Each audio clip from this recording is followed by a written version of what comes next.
Hello? Okay.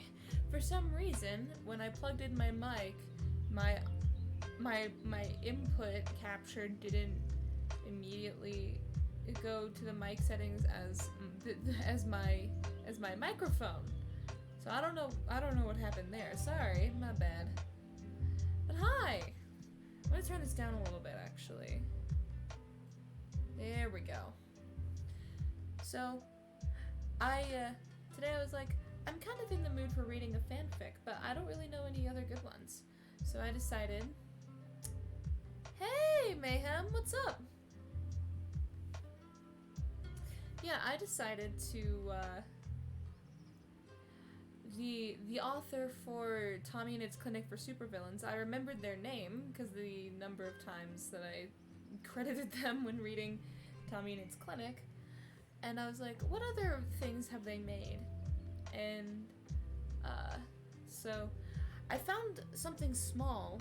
It's only 4 chapters, but they're like pretty lengthy chapters. I think the same length as the chapters in Tommy and Its Clinic.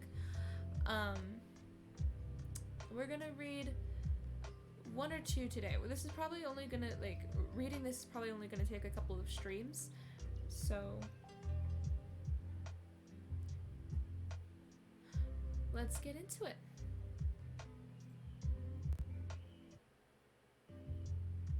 Oh my lord. Already encoding overloaded. Jesus. Alright. Also, I know that I said that my follower goal is going to be reading Percy Jackson on stream, but I changed it to whatever stream comes after me hitting the follower goal, I will do the entire thing in a British accent.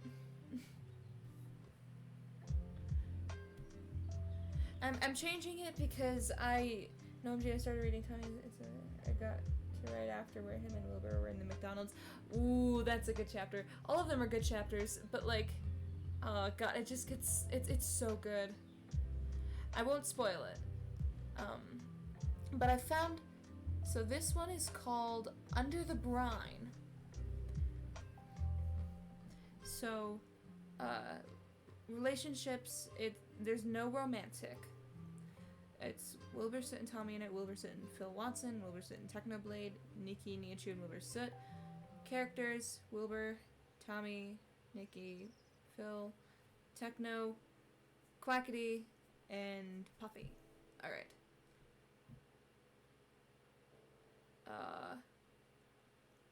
Temporary character death, kind of, it's complicated.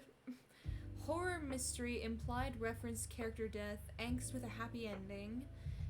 Well happy for crime boys centric, hurt comfort, memory loss, small town horror, parent Phil Watson. He's not bad, but he's not great either. He's just there. Oh, so like his Dream SMP character. Wilbur Soot and Technoblade are not siblings. Seriously, y'all, trust me. Dysfunctional family based on RP characters, not CCs. Wilbur Soot centric. Okay.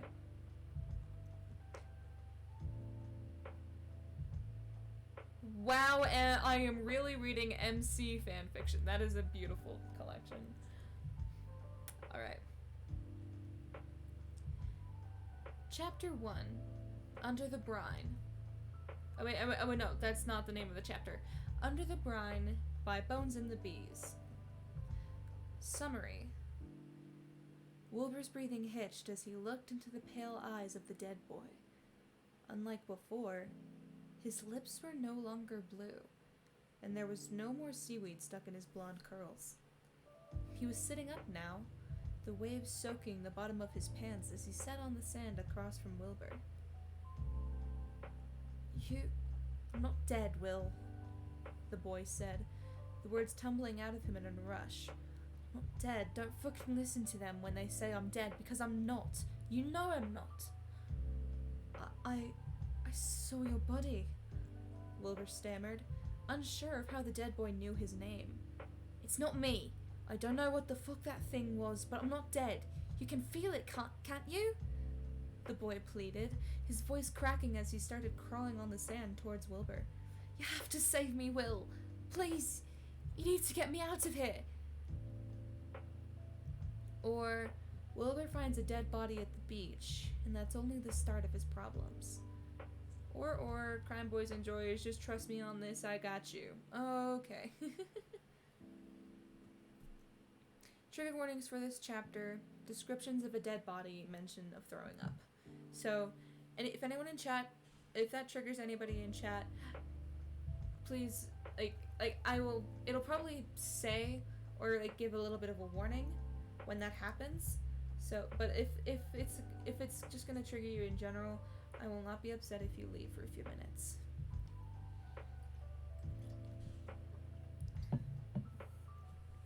Your safety is the most important thing.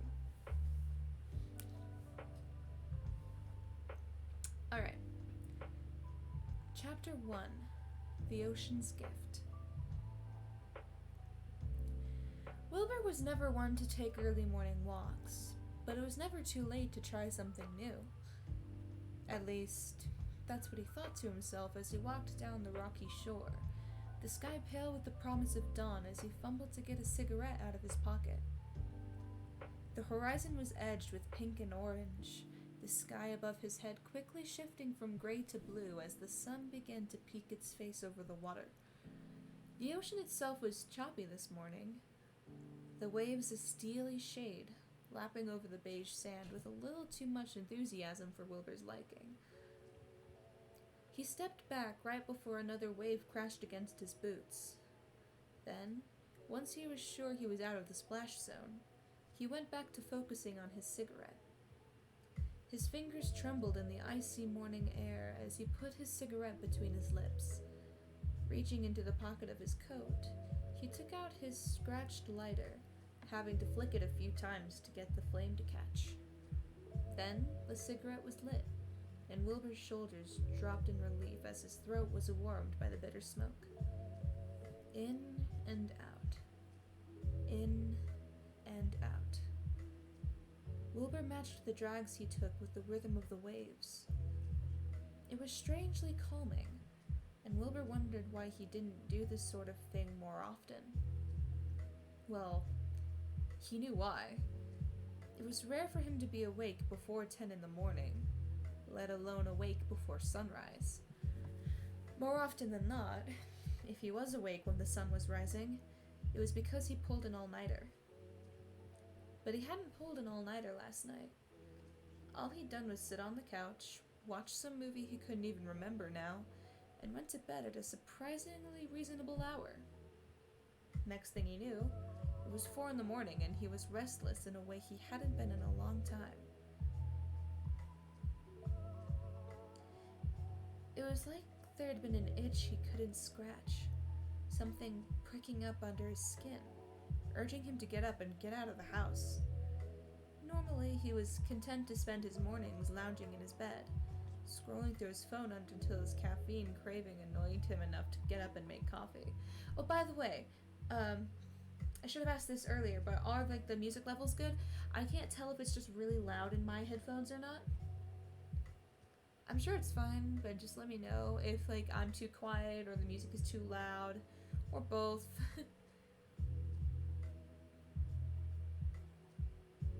I meant to say if the music is too loud or I'm too quiet. I don't know if I said that right. I might have just said the same thing twice without me even knowing, but it's fine. But this morning, as soon as he opened his eyes, all he wanted was to get out of bed. And once he'd done that, he got the urge to go to the beach. Wilbur wasn't unfamiliar with the beach. Sure, it wasn't his favorite place to spend time, considering it was rocky as hell and cold as shit this time of year, but he'd lived in this town for most of his life. He was familiar with everything this place had to offer.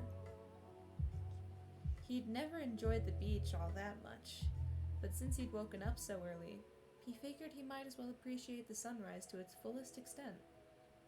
So here he was. The music is good, you might be a smidge too quiet, but it's not bad. Okay, I will fix that. There we go. I just turned it up just a smidge.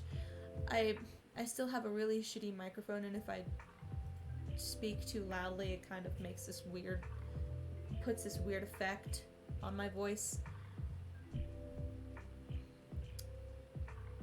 Let's see, where was I? So here he was. The sand shifted a bit under his boots with every step, and Wilbur prayed silently that he wouldn't get home to find his socks full of the stuff. Another wave reached for his shoes, and Wilbur cursed under his breath as he staggered out of the way. That's good, sweet.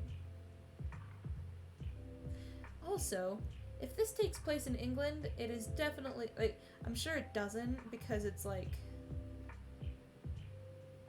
RP characters of like their Dream SMP characters or something similar to that. Because if it was England, I'd be like, there's no sand beaches in England, only rocks. Still bizarre to me that that's how beaches are in England.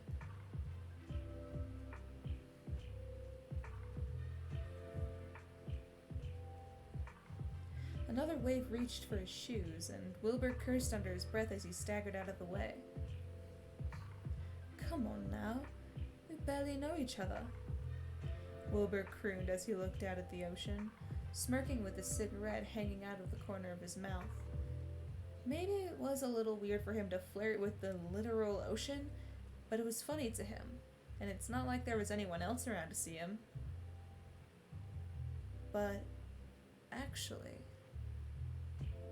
as Wilbur looked out into the water, he noticed an odd shape floating close to the shore.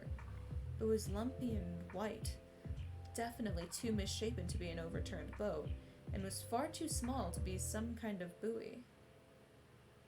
Reaching up, Wilbur pushed his glasses back down from his hair and onto his nose so he could see what that thing was. It still took him a few seconds of blinking, but once his vision focused on the object, bile rose in his throat. No fucking way. A wave suddenly pushed the thing closer to the shore, as if the ocean was eager to show Wilbur what it had. Wilbur stumbled back as the thing fully washed up onto the beach, cigarette falling onto the sand beneath him, and it confirmed exactly what he thought he'd seen. The lumps? Limbs. The white? Skin that had long since lost all signs of life. Wilbur found himself staring into a pair of vacant gray-blue eyes, framed by short blonde hair turned dark by the water. He barely had time to turn away from the dead body before he threw up into the sand. Half an hour later, Wilbur found himself sitting on a rock while police swarmed around him like flies. Officers had put up painfully yellow caution tape all around the shore. Wilbur was told he wasn't allowed to leave until someone questioned him about exactly how he found the body, so he was sitting down, waiting for someone to come up to him so he could end his guest appearance on fucking Law and Order. The sunrise had continued despite Wilbur's morning plan to enjoy it being completely ruined. The sky was now fully blue, the last vestiges of orange and pink having faded away around the same time the cops had put the yellow tape up. The body was still sitting there. Wilbur kept trying to keep himself from looking at it. Him? He shouldn't refer to him as it. Even if he was dead, the boy had been someone once. Not someone Wilbur knew, but someone all the same. Every time Wilbur tried to focus on something else, the blue and black uniforms rushing around, a seagull cawing loudly overhead, the sound of pictures being taken from the looky-loos over on the main road. He couldn't look away from the boy for long. He seemed young, somewhere in his late teens, with a bit of baby fat still hanging on his cheeks. His hair had dried in the light of the morning sun, turning it a brilliant shade of gold and curling in a way that reminded Wilbur of his own hair. That was really the only part of him that had any kind of warmth to it, though. His skin was almost as white as paper, and his lips were a painful shade of blue. There were some pieces of seaweed stuck to his hair, and Wilbur wondered if the police were going to take it off or just let it stay there all the way to the morgue. One officer was taking pictures of the boy. Even though the man was just doing his job, it pissed Wilbur off. Here was a dead kid, and this guy was just flashing a camera at him over and over. There was no horror on the photographer's face, just the grim acceptance that came with having taken hundreds of pictures of dead bodies. Are you the one who called us? Glancing over, Wilbur saw a woman walking over to him. Her hair was split-dyed brown and white, the wild, wild curls bouncing with every step she took. Except for her hair, though, there wasn't much notable about her. She was wearing slacks and a t-shirt, with the only thing telling Wilbur she was an officer being the golden badge she held in her hand. Wilbur had seen her around a few times before, always noticing her unique dye job. He'd never spoken to her, though, and never would have guessed she was a detective. Yeah, that's me," Wilbur answered, wincing at how rough his voice sounded. "My name is Wilbur Soot." The woman gave him a sympathetic nod. "I'm Detective Puffy Ovis. I just have a few questions for you and you're free to go." Wilbur nodded, brushing off his pants as he pushed to his feet. Now standing, Wilbur could see he towered over Puffy, but that didn't lessen the calm authority she radiated. "So, when you first saw the body, was it already on the shore or still out in the water?" she asked, taking a pen and notepad out of her pocket. "I saw it out in the water and wasn't sure what it was. Then a wave pushed it onto the shore and I realized I was looking at a, well, you know," Wilbur said, gesturing awkwardly to the body. Puffy nodded. "What were you doing out here this early in the morning?" Wilbur shrugged. "Woke up early and couldn't fall back asleep, so I figured I might as well go see the sunrise." "The sunrises here are really pretty," Puffy agreed, giving him a soft smile that eased some of the tension in his shoulders. "Did you see anyone else out here?" "No, it was only me. And the dead kid," his brain added. "You sure? No boats on the water? No figures in the distance? No one at all?" Puffy pushed, raising an eyebrow. Squirming under her gaze, Wilbur shrugged again. "No, I didn't see anyone." "Got it. Just wanted to make sure," Puffy told him, writing down another note. "Did you touch the body at all? Try to perform CPR?" Clenching his jaw, Wilbur's eyes dropped to the ground. He hadn't even thought of that. The minute he realized he was staring at a dead body, he'd panicked and grabbed his phone to call the police, and then sat as far away from it as he could while still keeping it in his line of sight. No, I didn't," Wilbur admitted, shame seeping through his tone. "Should I?" "He was long past the point of resuscitation when you found him," Puffy reassured, as if she was reading his mind. "There's nothing you could have done to help him. I just need to know in case we find any outside DNA on him." Wilbur gulped as his faint knowledge of crime shows hummed in his mind. "Do you think someone did this to him?" Glancing back at the boy, Puffy sighed and shook her head. "Honestly, no. Although I've only gotten a brief look at him, I don't see any cuts or bruises. Nothing that shows there was a struggle. All signs point to an accidental drowning, but we need to look into all possibilities before we make that a final ruling." I guess that's reassuring," Wilbur muttered. He wasn't sure what exactly he was referring to when he said that. Reassuring that there wasn't a murderer going around drowning teenagers? Or reassuring that he wasn't stumbling his way into a homicide investigation? It was probably both. "Again, that's not final, but it's what it looks like to me," Puffy said, shoving her hands in her pockets. "Have you lived in this town for a long time, Wilbur?" Frowning, Wilbur nodded. Yeah, I've lived here for most of my life." "So you'd say you're familiar with the people who live here?" Wilbur nodded again. "Yeah, I'd like to think so." Nodding back, Puffy scribbled something else down in her notepad. Then, do you recognize who that boy is?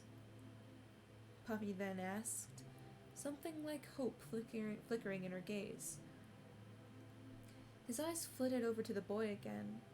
It was hard to think with the way the beach was swarming with people like bees in a hive. Ever since he'd seen the boy, his head had felt like it was stuffed with cotton, like he was a half a second behind everyone else. Still, he reached back in his mind to try and check if he'd seen the boy around before, but there was nothing clicking. I don't think so, Wilbur told her after a beat. The hope died from her eyes immediately. Shit. No one on the force recognizes him, so I was hoping you might know him. Do you think he was from out of town? Wilbur asked, brows furrowing. Possibly. There's a chance someone from the high school might recognize him, but I'm friends with one of the teachers there. I texted him a description and he couldn't think of anyone who fit the bill. Puffy explained, flipping her notebook shut. If no one ends up being able to identify him, I'm gonna have to reach out to the county. I think he might have been a runaway. A runaway. A kid looking for a new start, only to wind up dead in the ocean. What shit luck. Poor kid, Wilbur muttered, his fingers twitching for another cigarette. Pursing her lips together, Puffy nodded. Yeah, poor kid. I hope we can identify him soon. Blinking once more, Puffy then straightened up. If you want, I can contact you when we identify him. His family might want to reach out to thank you for finding him.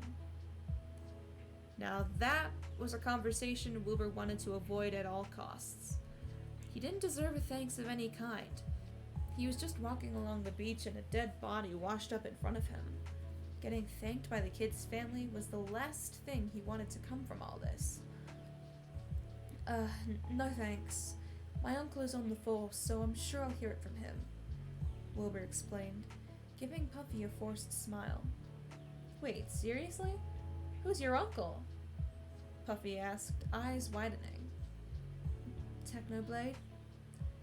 Puffy gasped at this. Wait, you're Techno's nephew? Phil's kid? The forced smile grew more pained. Yup, that's me. Well shit, Techno said you were tall, but he didn't say you were a tree.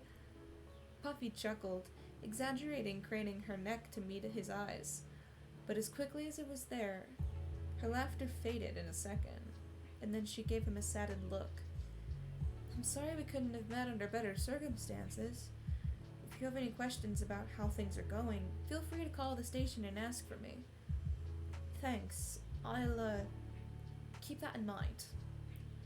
Wilbur was already edging towards the road. Does that mean I'm free to go? You're free to go, Puffy said, waving him off. Stay safe out there. Will do, Wilbur called back, before he all but started running to get to his car. Shuffling past the officers and ducking under the caution tape, Wilbur hurried away from the beach and towards the dark trees on the edge of the shore. The sand sloped upwards, shifting into something rock-like before Wilbur's boots finally smacked against the dark asphalt. The parking lot was nestled between the shore, the main road, and the forest that sat right next to the beach. That was another reason Wilbur had never bothered to spend much time by the water. For reasons he couldn't really name, the forest had always unsettled him. Dark leaves would sway in the salty ocean breeze, the branches would creak every time you walked by, and the shadows between the trunks seemed to dance in the corners of Wilbur's vision. The forest was fucking creepy. That was the easiest way to put it. Ignoring the way it felt like the looming trees were watching him. Sorry. Ignoring the way it felt like the looming trees were watching him, Wilbur hurried through the parking lot into his car. When he'd gotten there, the parking lot had been deserted. Now, It was swamped with police cars and people trying to get a glimpse at what was going on down on the shore. A few people shot him curious looks as he rushed by them, keeping his head low and hoping no one would ask him if he knew what had happened. Thankfully, no one stopped him, and soon enough, he was slamming the door to his silver sedan. And finally, he was alone.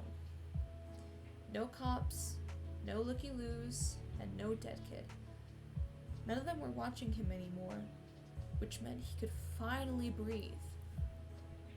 Wilbur took one breath in, trying to convince himself he didn't feel any eyes on him from the forest. Then, he took one breath out, and resisted the urge to glance over his shoulder to check if he could see movement in the trees. Then, he twisted his key into the ignition, and got out of there as fast as he could. A few hours later, Wilbur found himself engulfed by the smell of greasy burgers and burnt coffee, because apparently finding a dead body on the beach wasn't a good enough excuse to not come into work. Cold water dripped onto his hand as he wiped down a table with his rag. There was the quiet hum of voices in the air, a soft babbling as the different townsfolk chatted with one another about whatever the latest gossip was. Unfortunately for Wilbur, the latest gossip happened to be all about his own Law and Order experience. Everyone was talking about it. He'd gotten asked at least 5 times in the past hour if he'd heard about the body they found on the beach. Thankfully, the police didn't mention who found the body, or else Wilbur knew he would have been bombarded with questions from everyone in town. After wiping down another table, Wilbur settled himself back behind the counter of the diner. As he started rinsing out another mug, the door to the diner chimed, and Wilbur glanced up to see a familiar face heading towards him. "Wilbur, my friend!" Quackity greeted, throwing his arms open as he settled himself at the breakfast bar. "Hey, Q," Wilbur said, forcing a grin on his face. "Coffee?" "You know it," Quackity said. Nodding, Wilbur grabbed a mug and filled it up, sliding it over to Quackity with 2 creamer cups and 2 packets of sugar. "Oh, Wilbur, you know me so well. You've taken your coffee the same way since we were in high school. It'd be concerning if I didn't know your order by now." Wilbur shot back, leaning his arms on the counter as Quackity tore open his sugar packet. "What can I say? I know what I like," Quackity grinned, dumping the sugar and cream into his cup.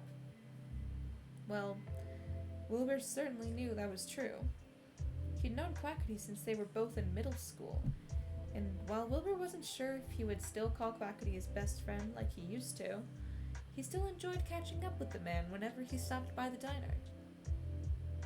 Quackity took a sip of his coffee, humming before setting the mug back down. "So, wait, hold on. Let me do this method acting.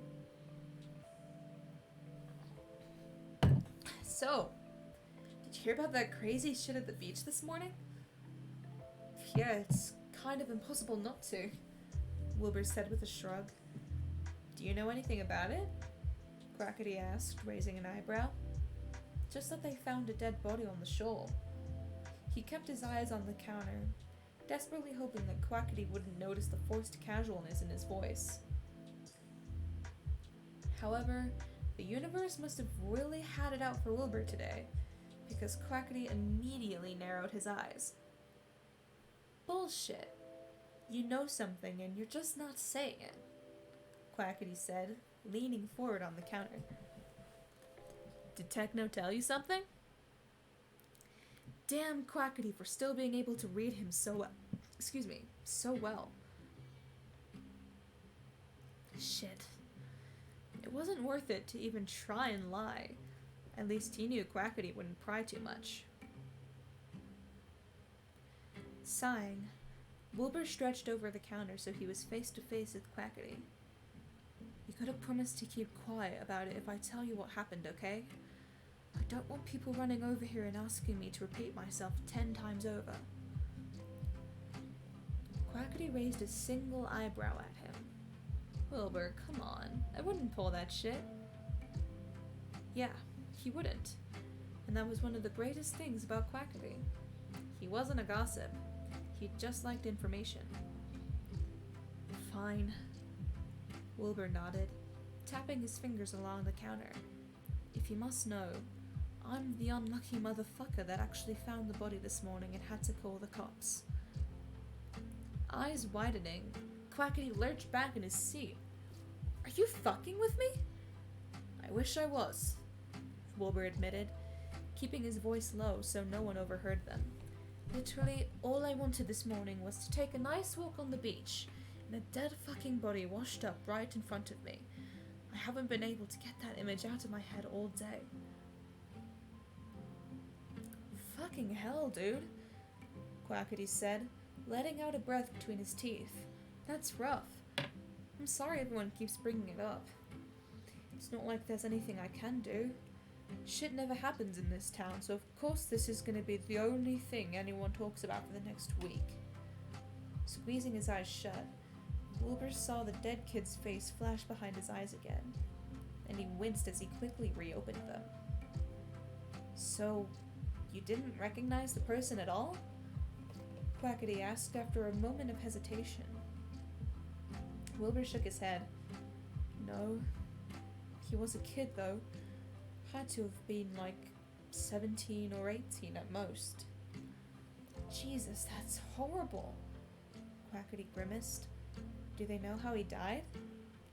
The detective who questioned me said it looked like an accidental drowning, but I'd have to check to make sure there wasn't any foul play involved, Wilbur explained, dread curling through him at the idea that this could have been anything but accidental. Damn, that's so fucked, Quackity muttered, shaking his head. Dragging his hand down his face, Wilbur nodded in agreement. It is. There was a beat of silence as Quackity took another sip of his coffee, and Wilbur ran his hands through his hair while trying not to think about the dead boy's face for the 1000th time. You know, I'm not that surprised though, Quackity suddenly spoke up. Wilbur's head whipped up. What do you mean? Quackity shrugged. I mean, the forest over there has always been creepy as hell, so to hear a corpse washed up on the shore right next to it doesn't really surprise me as much as it probably should. There's a difference between saying a place is creepy and literally finding a dead body there, Wilbur huffed. I know. I'm not saying I was expecting it to happen or anything, but you gotta admit, it's weirdly fitting considering all those horror stories we used to hear about the forest, Quackity pointed out, folding his hands around his mug. What? You mean those stupid stories we all tell each other in high school before daring someone to go run into the forest at midnight? Wilbur asked, raising an eyebrow. Yeah. Remember that one that was like, if you go into the forest after dark, the ground will swallow you whole? Quackity asked. Wilbur snorted and nodded. It was a specific tree in the forest you had to piss off, right? Yep. It was that really old oak tree that's really far down the path. The creepy one with the roots that look like tentacles, Quackity told him. If you pissed it off once, it would mark you for death. You could leave the forest and be fine, but if you ever entered it a second time, you would die. God, where the hell did we even come up with that shit? Wilbur asked, remembering sitting in the back of someone's pickup truck parked right outside the forest, everyone passing a cigarette around and sharing their horror stories in hushed whispers. I'm pretty sure the older kids at the high school just passed them down to us, Quackity shrugged, and then we passed them down to the younger kids. I wonder if they'd still tell those stories at the high school, Wilbur said, tapping his chin. I have no fucking clue.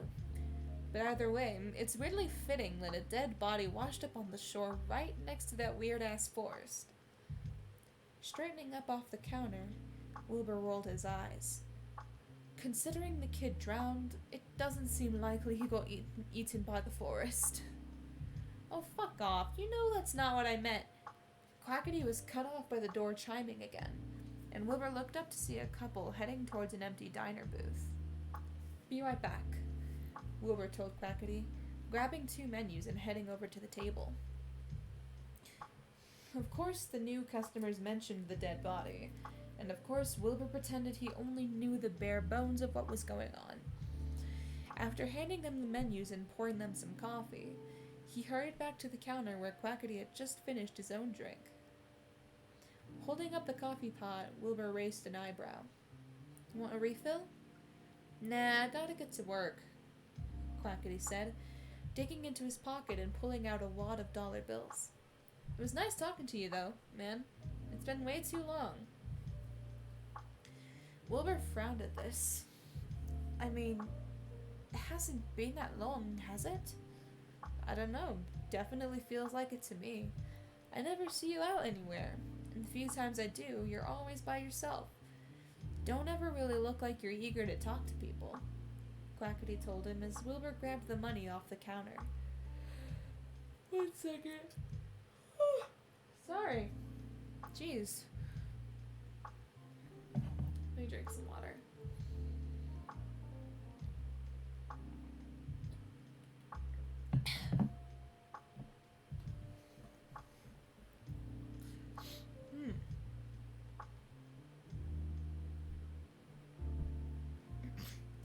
Counting the dollars in his hand, Wilbur's frown deepened. "What do you mean? I go out plenty." Now it was Quackity's turn to frown. "Really? I feel like the only time I see you is when you're working here." While Wilbur would admit he wasn't the most sociable person on the planet, the way Quackity was describing him made him sound like some sort of hermit. "I go out plenty," he said, sounding just a tad too defensive. "Huh. I guess we just keep missing each other," Quackity acquiesced, although the way he said it made Wilbur think he didn't believe him. "Anytime I'm talking to, like, Sapnap or Carl or anyone, they always say they never see you anymore, and I ask if I know what you're up to." Wilbur blinked a few times, his head buzzing as he struggled to process what Quackity was saying. He wasn't that much of a loner, was he? It certainly didn't feel like he was. But the more he thought about it, the more he struggled to remember the last time he actually hung out with someone that wasn't his dad or Techno. It felt like there should have been something he'd spent time with, but whenever he tried to conjure up a name or a memory, it just came up blank. Shit. Maybe he was antisocial.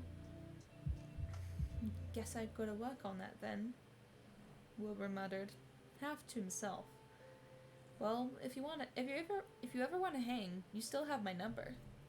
Quackity grinned, reaching over the counter to pat his shoulder. "I really gotta dip now, but I'll see you soon, alright?"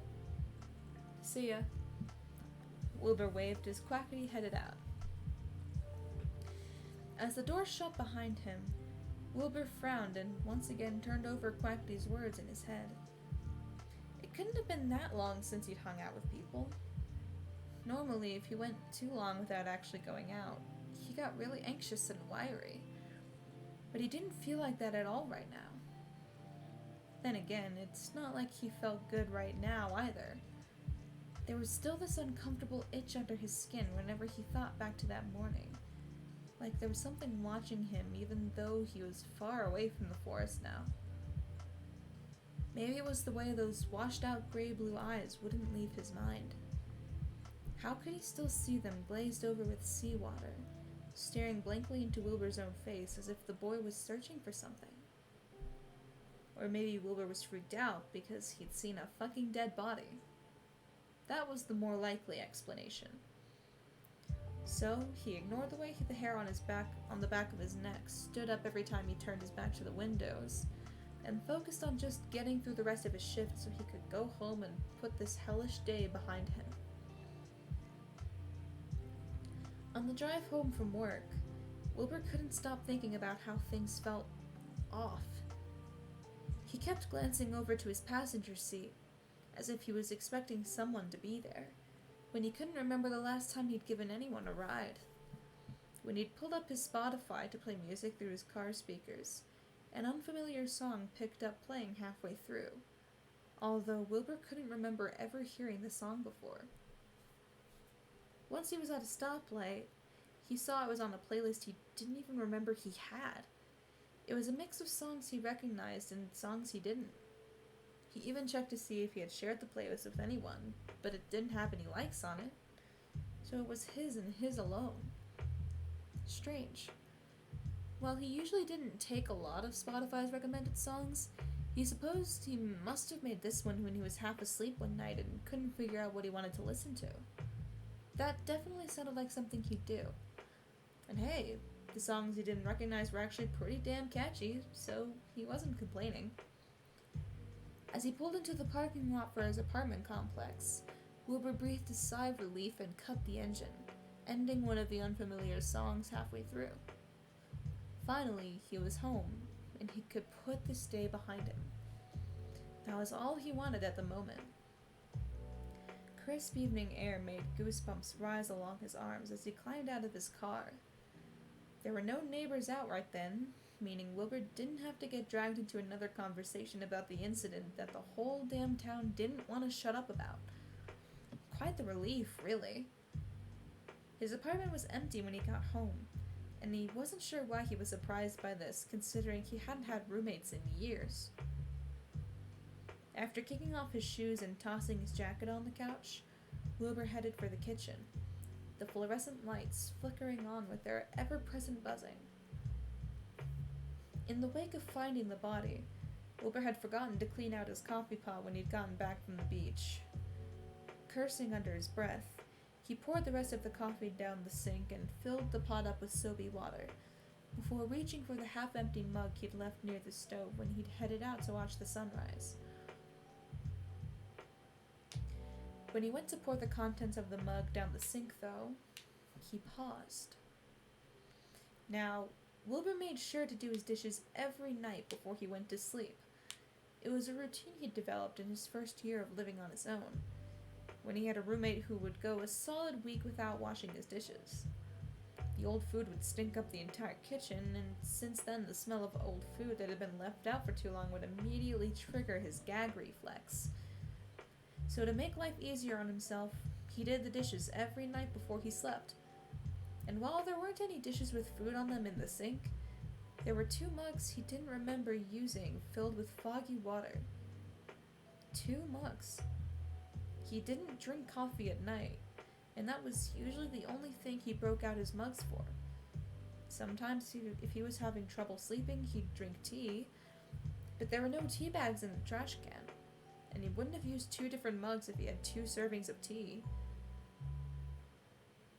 Well, actually, he did use his mugs for water sometimes, and it wasn't that unheard of for him to forget he had a water mug already, and grab a second one by mistake.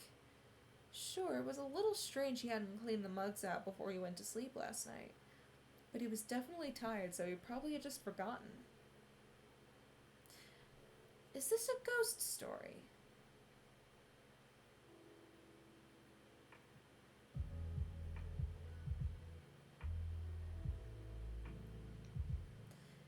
So, it's either Tommy is, alive somehow, or he's a ghost.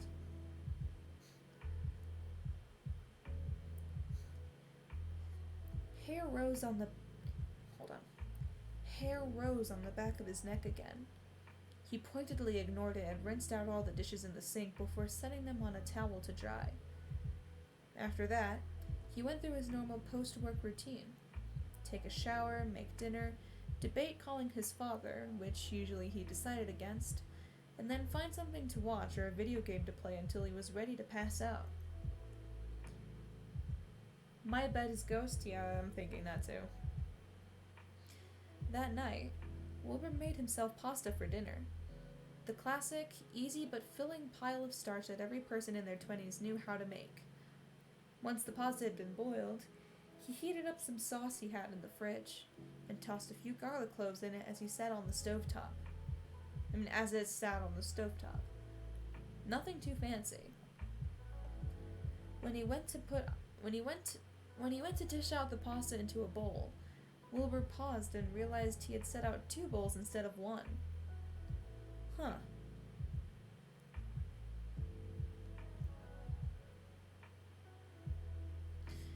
In the end, he realized he didn't even really need to dish the pasta out into a bowl because it's not like anyone was going to eat it but him. So instead he just put the 2 bowls away and brought the whole pot over to the couch to eat directly from it. It would use less dishes that way. Turning on some random Netflix show he'd been watching, Wilbur ate his pasta and wondered why his apartment felt so empty. Wait, hold on. One of the things in this story was memory loss. What is it with this kid? Did he wipe the entire memory of everybody in the town?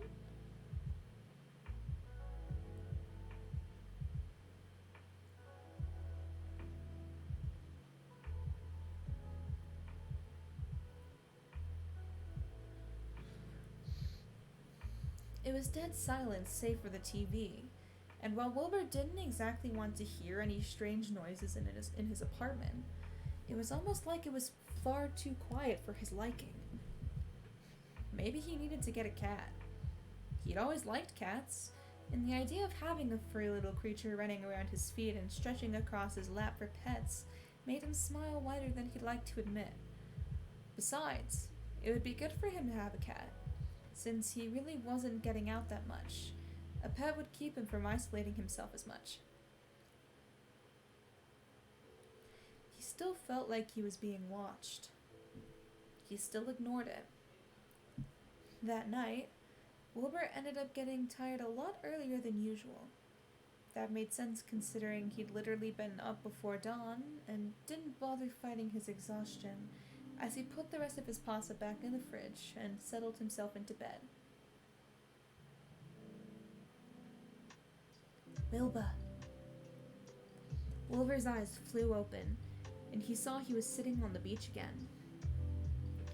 The salt was so thick in the air, it was dizzying to take a breath.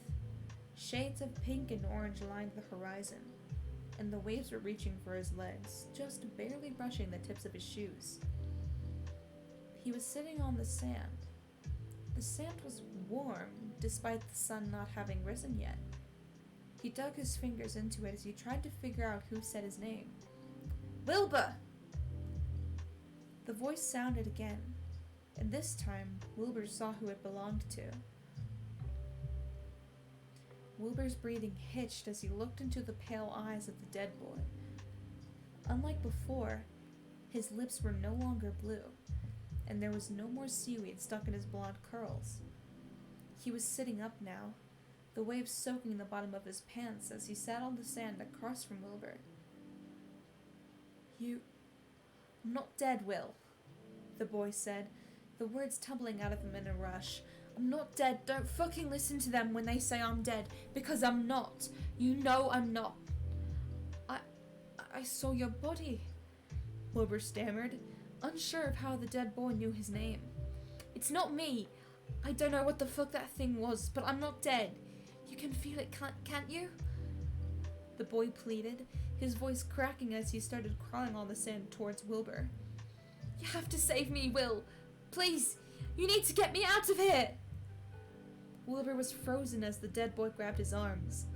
To his surprise, the boy's hands were warm. I don't know how much time I have, the boy told him, tears now streaming down his cheeks as he sat face to face with Wilbur. You need to find me, please. I'm fucking trapped in here. I don't know what you want me to do. I don't even know where you are, Wilbur asked, desperately wanting to move away but still finding himself unable to move. The boy frowned at this, his tears slowing as he stared at Wilbur in confusion. The fuck are you talking about? You know exactly where I am. And before Wilbur could open his mouth to say he had no idea what he meant, he woke up. Next chapter.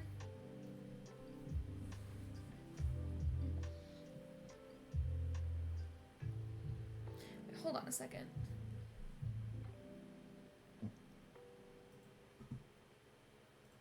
I've heard the word before, but I don't know what it means.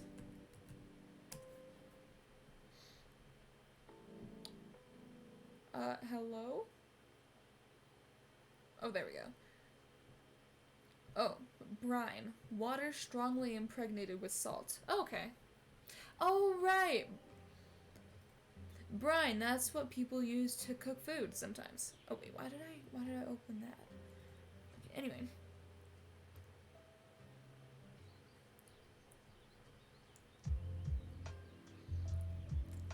Chapter 2, Sleeping Pills.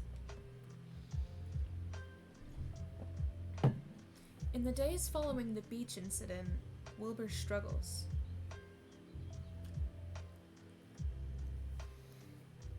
When Wilbur's eyes flew open, he could still smell the salt in the air. The clock on his nightstand read 8:44, meaning that Wilbur hadn't woken up at the crack of dawn for no reason again. That was a relief. Hopefully his sleep schedule would go back to normal now. The dream lingered in his mind as he waited for his coffee to brew, watching the birds flit about from tree branch to tree branch outside his window. It was strange, because while it was easy to brush the dream off as him struggling with the fact that he'd found a dead body and his mind manifesting that stress in weird ways, something still felt off to him about the whole thing. Like the kid's voice. He had a very distinct voice that Wilbur could imagine perfectly, despite the fact that Wilbur had never even met the kid before. The boy had insisted he wasn't dead. That was impossible, because Wilbur had literally seen his corpse. All the police had seen his corpse. He was dead, and there was no getting around that. It was all because of that stupid fucking forest, he was sure of it. The trees had eyes, and they had been watching Wilbur on the beach that morning. Just standing near that place always unsettled him, and rehashing all the old myths about it with quackities certainly hadn't helped matters. The paranoia he had about the forest had crept into his sleeping mind. As much as he wished he could say he was an adult and was no longer freaked out by children's scary stories, he couldn't ignore the fact that stories had to come from somewhere. Every myth had an origin, something to inspire its creation.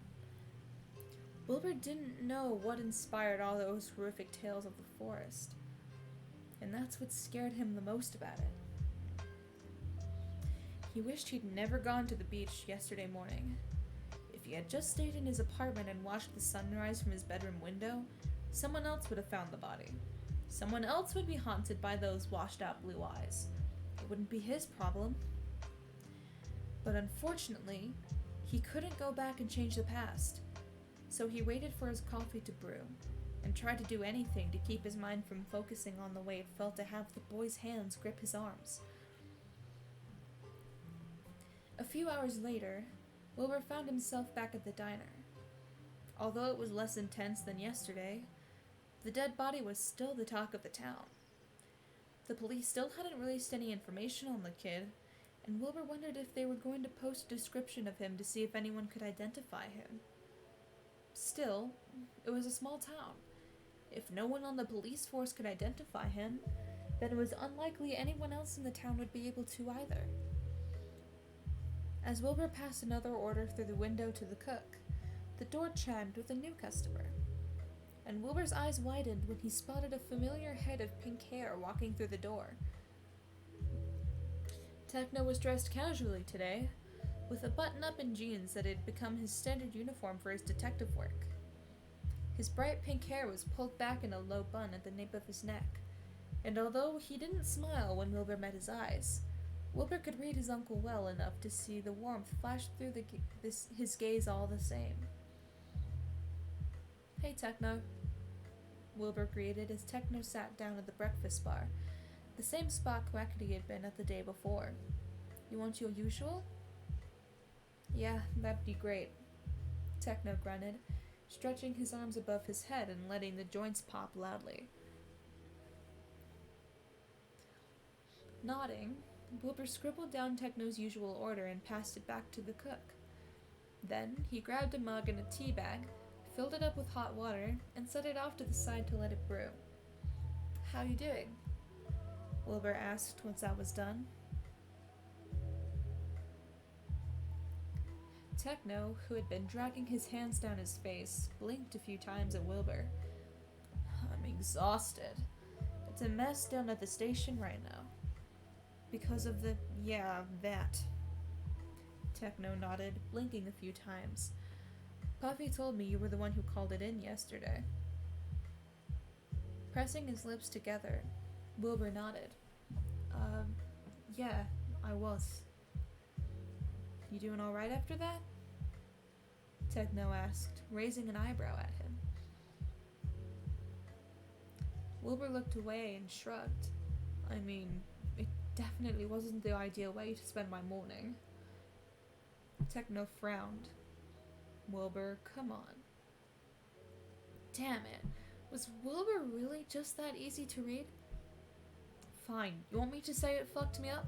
Well, yeah, it fucked me up." Wilbur huffed, folding his arms over his chest. "Every time I close my eyes, I see him.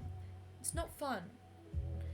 Glancing down, Wilbur noticed the tea had sufficiently darkened, and took the tea bag out before passing it over to Techno.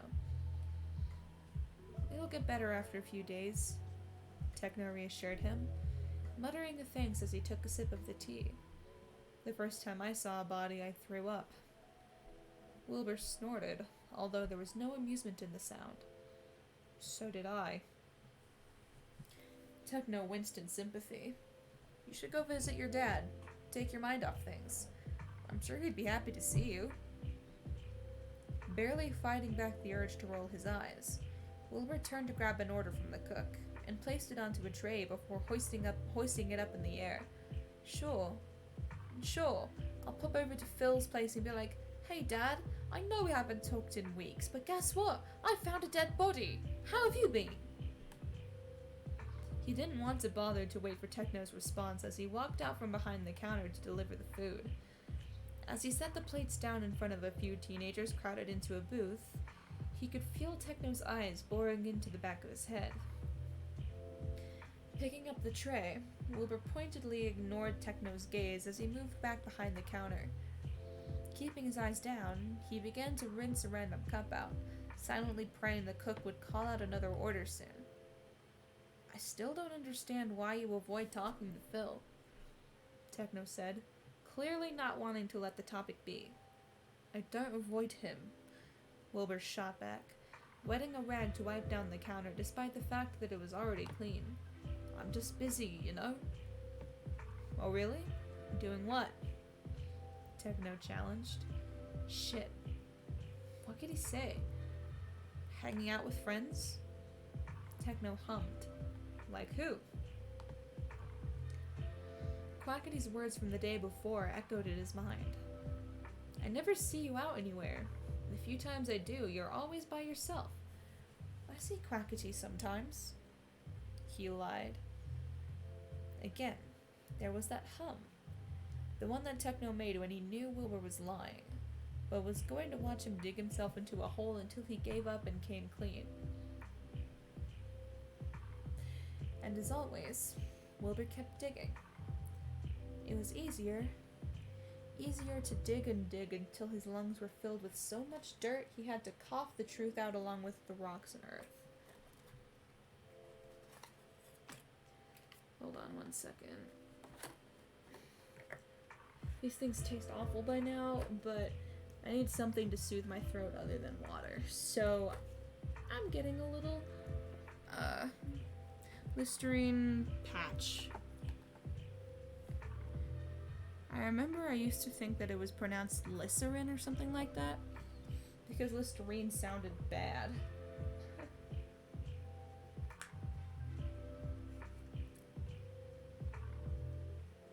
I hope these things don't have an expiration date.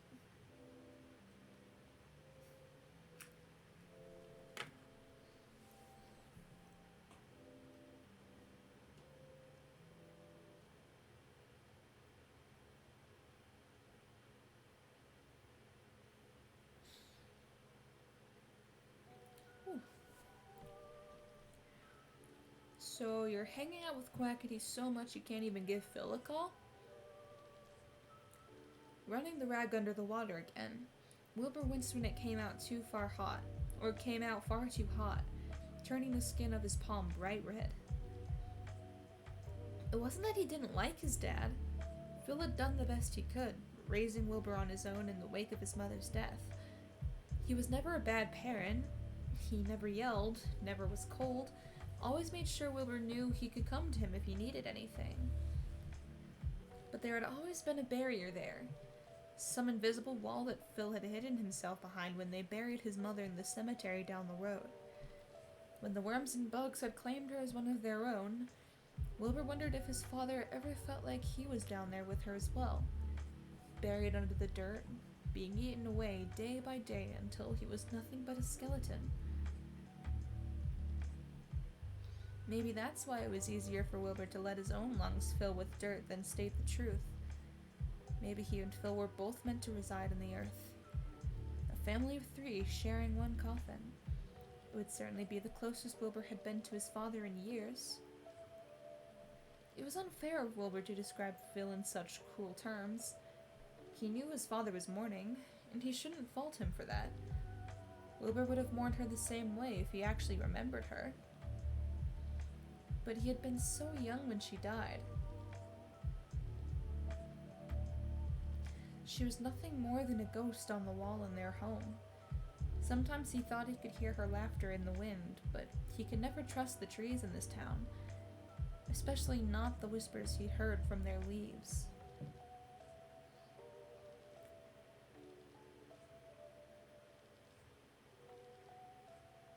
Hold on one second.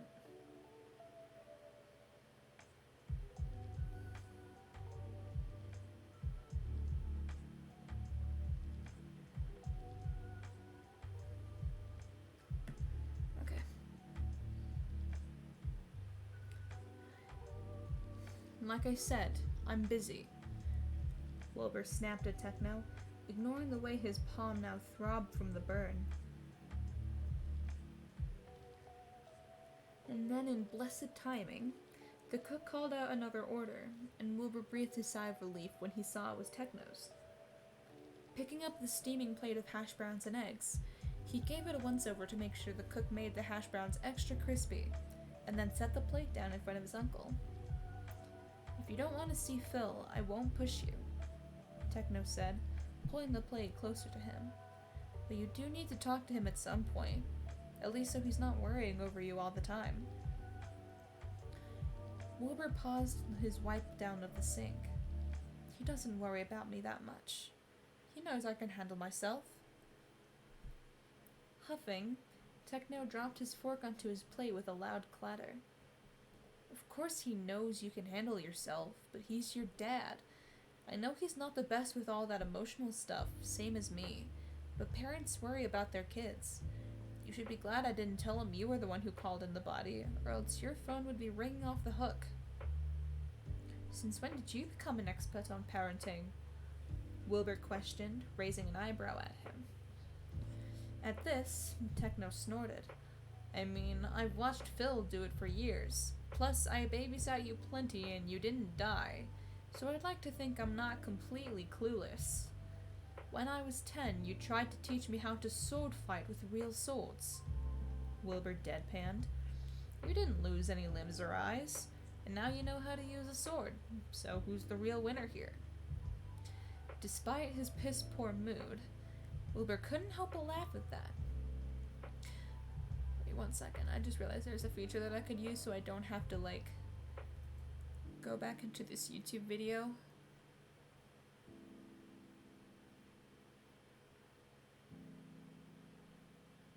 Hold on, maybe it's not here.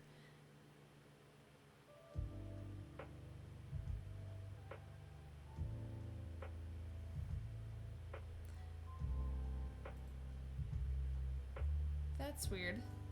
I guess it's not a thing on laptop.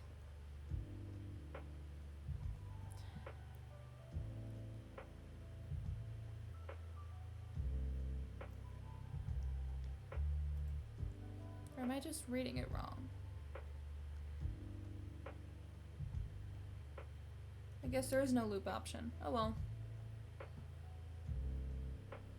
Where was I?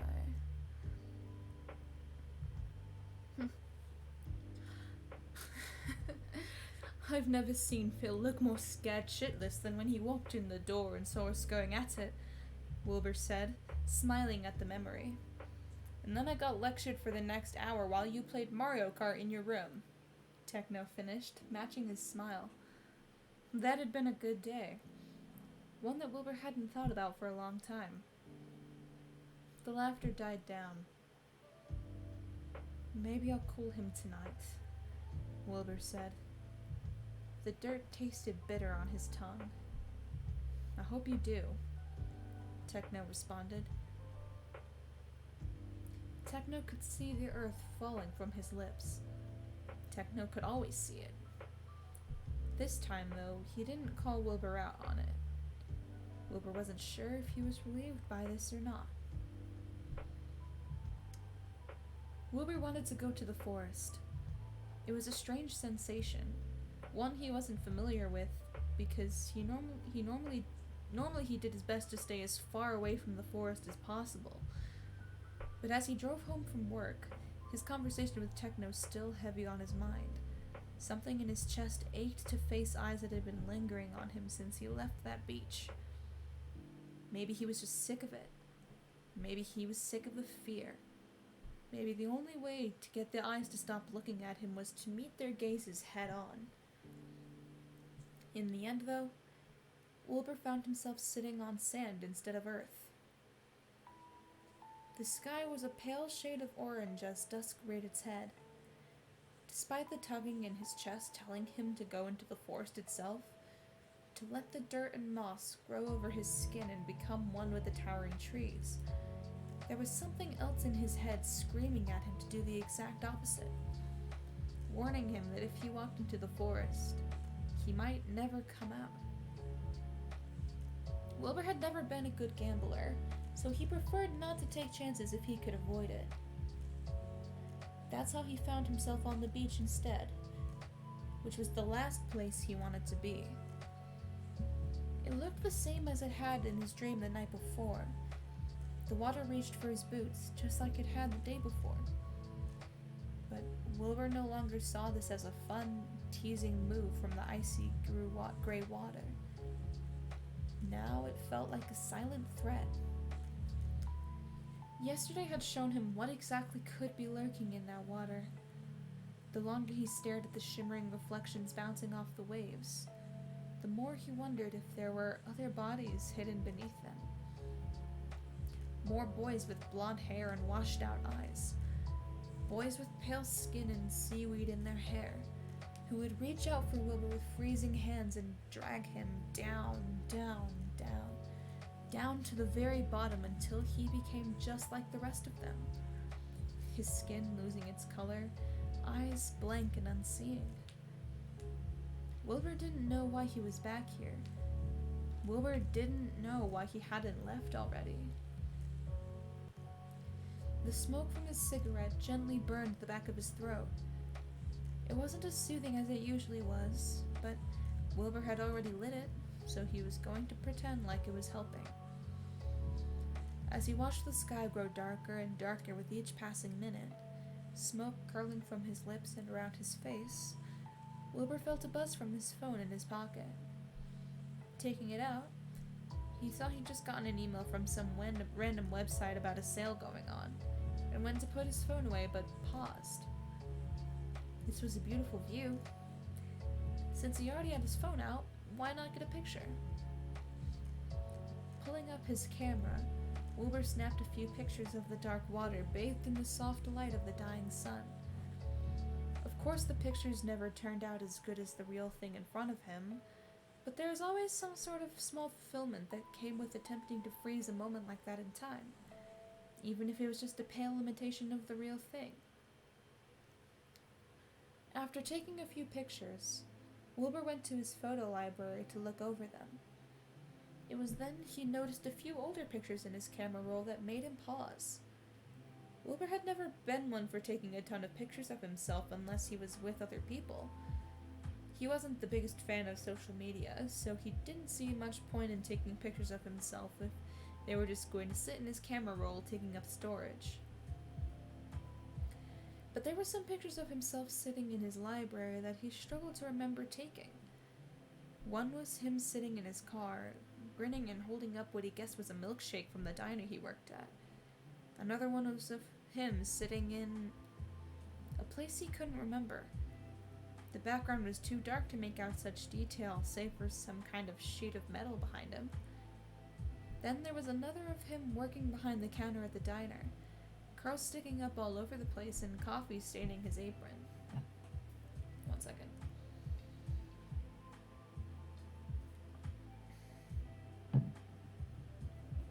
I don't think this is a ghost anymore.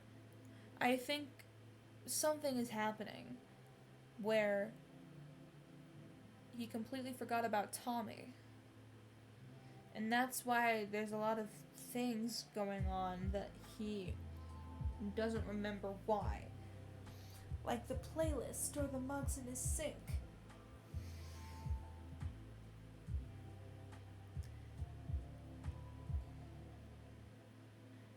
These photos were strange for several reasons. One was that in all of them, there was some sort of empty space next to Wilbur. Like in the car one, the phone was angled so you could see both Wilbur and the passenger seat of his car.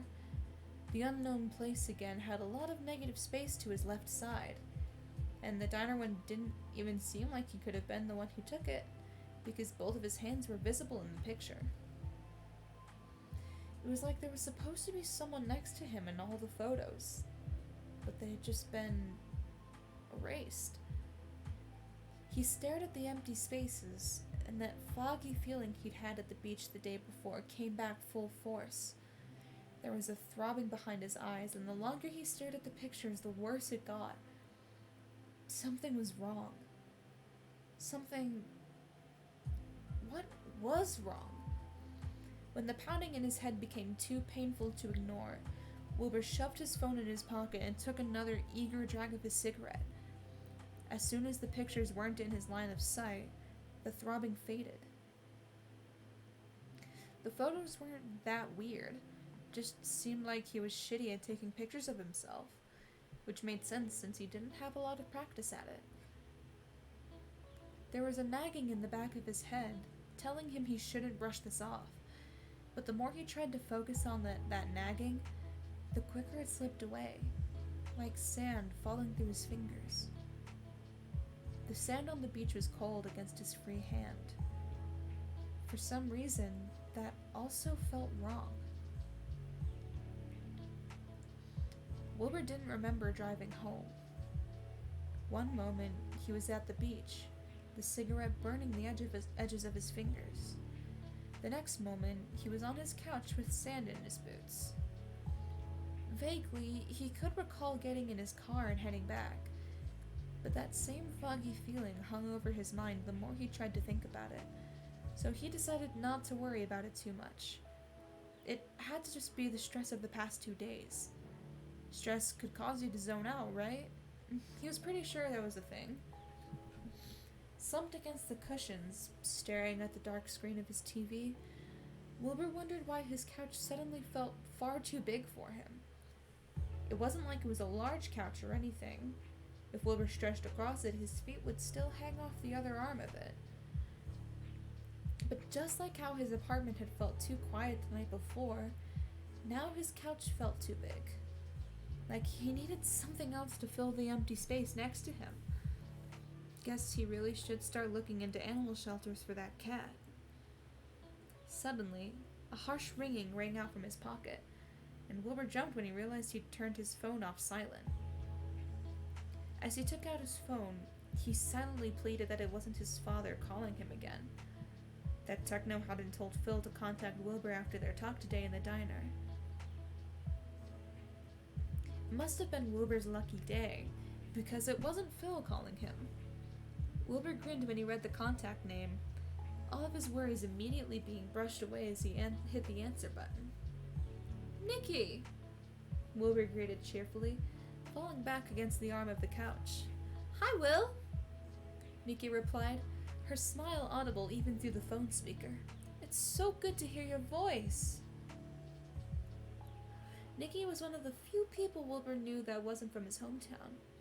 The two of them had met in an internet chat room where they were both young teenagers, and ended up staying in contact as they grew up. Nikki only lived a few hours north of his town, and after he'd graduated high school, he'd gone up to visit her for a whole week. Since then, they had both gotten busy with adult life, but they still tried to call and catch up semi-regularly. It's good to hear yours too. It's been way too long since we last talked, Wilbur said, grinning as he kicked his shoes off to put his feet up on the couch. Excuse me. It really has. Sorry I kind of disappeared. The bakery has gotten super busy lately, Nikki told him, sounding apologetic. No, don't be sorry at all. That's great that business is going well for you, Wilbur reassured her. How have things been with Tubbo? Tubbo was Nikki's younger brother, who she took care of. Wilbur had only talked to him once during his visit up there, but he had been fun to talk to all the same. He's been good. School has been busy for him, so he's been a bit stressed. But a friend of his has been coming over a lot and they do homework together, so he's keeping up with things pretty well, Nikki told him, and Wilbur could hear the pride in her voice when she talked about her brother. That's good, Wilbur nodded, blinking a few times. High school sucks ass. Nikki snorted. It really does, she said, and there was a moment of silence as he heard her shuffle around on the other end of the phone. What about you, though? Anything new? Oh yeah, things have been normal. Found a dead body at the beach, though, and now the kid is haunting my dreams, but a bit inconvenient, and you know? Wilbur wasn't going to say that. Nikki didn't need to know about the weird shit going on in his life right now, because if he told her that, she would just start to worry about him, and she had enough things going on in her life that Wilbur didn't want her wasting any energy on him. It's fine, same thing as usual, he said, hoping Nikki couldn't hear the tightness in his voice. Nothing new at all? Nikki asked, and he could practically imagine the way she always pursed her lips when she was scrutinizing him. What about that new friend you told me about the last time we talked? Huh? There was a beat of silence as Wilbur tried to think of who Nikki could be talking about. New friend? The only people he would really even call his friends right now were Quackity and Nikki, and Quackity was anything but a new friend. He racked his brain, trying to think if there was anyone new he'd talked to in the past few months. Sure, there were a few regulars in the diner here and there that he'd chat with, but he wouldn't call them friends. There was the fuzziness in his head again, steering his thoughts away from the topic as he resigned himself to accepting that he just had no clue who Nikki was talking about. Which new friend are we talking about here? Wilbur asked, hoping he didn't sound completely lost. I mean, I can't remember his name, but you mentioned a little while ago that you started hanging out with someone new, Nikki explained. That wasn't right. Quackity had said it himself. Wilbur was a loner. He couldn't think of a single person he'd hung out with in the past few months that wasn't someone he'd known for years. Sorry, Nikki, I have no clue who that would be, Wilbur said, shrugging to himself. I don't exactly get out a lot, so I wouldn't say making new friends is normal for me. My bad. I guess I got you mixed up with someone else, Nikki murmured, sounding disappointed. If you're not doing much then, though, you should try to come up here for some time for a visit. The change in subject lifted the fog in his mind immediately. God, please, I'd love to come up there. Hell, I'd move up there if I could. I fucking hate this town. Nikki giggled, familiar with the rant of his. You've mentioned that a few times, she teased, Though, if I'm being honest, you could move up here if you wanted to. The slow smile that had been growing on his face quickly slipped away. You know I can't do that, Nikki. But you could. It's not like you absolutely love your job there, and you just told me you don't even have that many friends. Come on, you'd love it up here, Will, Nikki pleaded. Sighing, Wilbur pinched the bridge of his nose.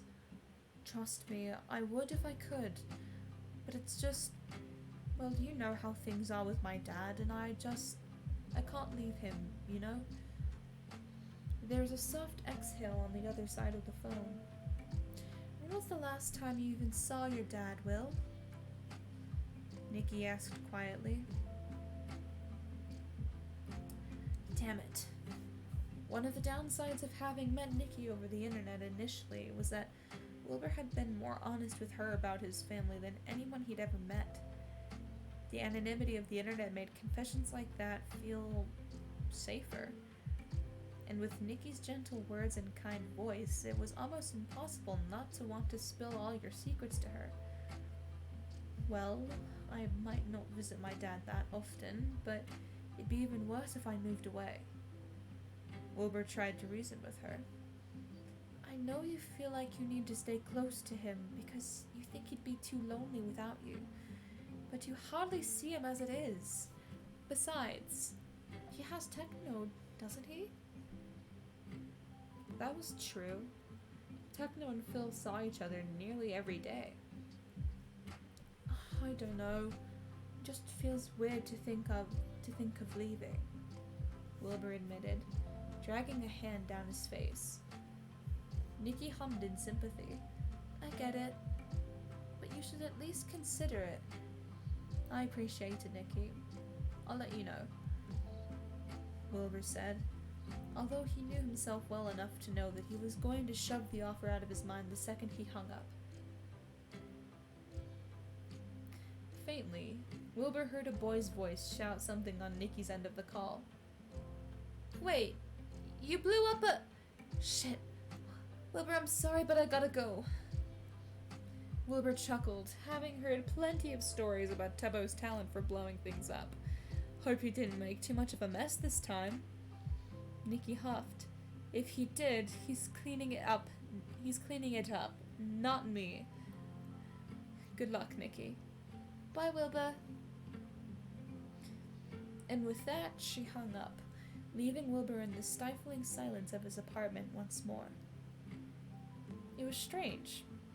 Talking to Nikki had made things feel more normal than they had in the past 2 days.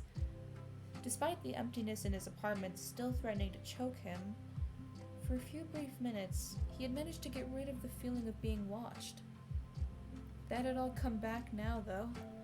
The hair rose on the back of his neck, and Wilbur sighed as he got up to make himself dinner. Keep himself busy. Keep himself distracted. It was better than letting himself drown in the quiet.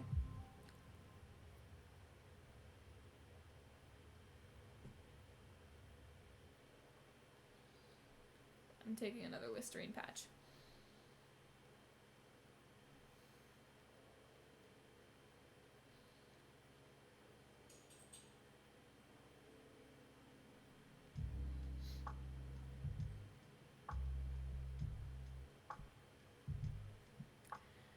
After another uneventful night of TV watching and eating leftover pizza, Wilbur found himself staring at his bed with a choice sitting in front of him.